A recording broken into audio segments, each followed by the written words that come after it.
original material, emails, texts, interview notes, internal reports, documenting an astonishing saga of sex, lies, and betrayal at the highest levels of a major corporation. At CBS, the hashtag #MeToo movement had collided explosively with the corporate boardroom. Moonves was the first chief executive of a major publicly traded company forced to resign for predatory sexual conduct. The much smaller Weinstein Company was privately owned. And Moonves wasn't just any chief executive. As a leading media and entertainment company with a vaunted news division, CBS had an outsized influence on American politics and culture. Under Moonves's leadership, the CBS network had gone from last to first place in the ratings and stayed there for over 10 years. CBS stock had more than doubled in price. The Hollywood Reporter named Moonves the most powerful person in entertainment. He had earned over $700 million during his tenure, making him one of the highest-paid chief executives in the country. For all his power and influence, Moonves still reported to a board of directors with the power to hire, fire, or otherwise discipline or reward him.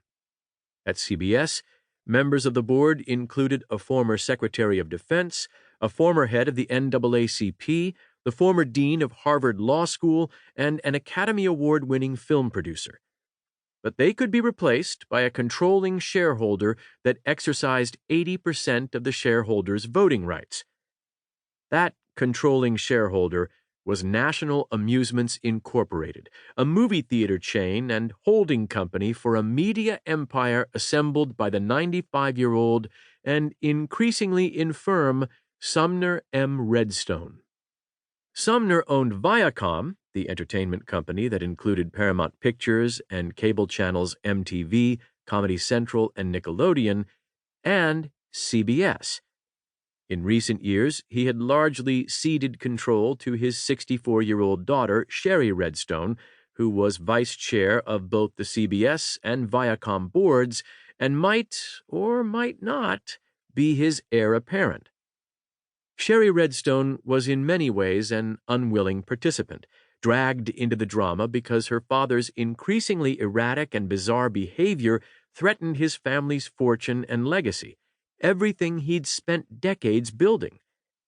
She was largely unversed in the ways of Hollywood, unprepared for the all-male bastion and deep-seated gender stereotypes that greeted her, and repeatedly underestimated, especially by her own father.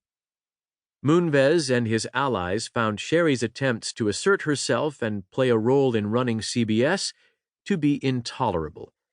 Just months before he was forced to resign, Moonves had declared war on the Redstone family by seeking to strip them of their voting power.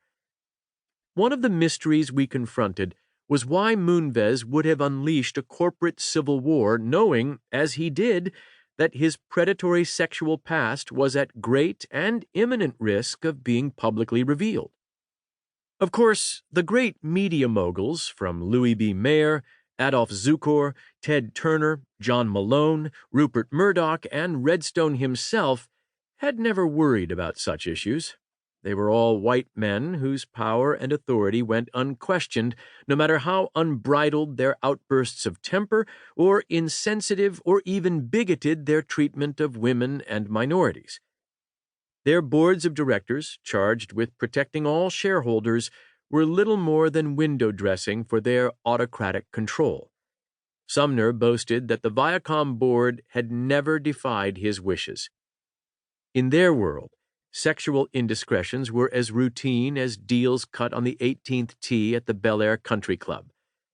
Though hardly confined to the business of media and entertainment, the notion of the casting couch, sex in return for a job or a part, got its name in Hollywood.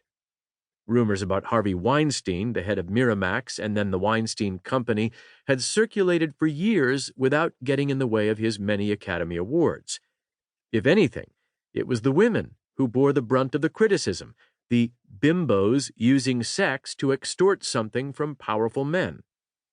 The veteran Hollywood producer and CBS board member Arnold Kopelson seemed baffled by concern.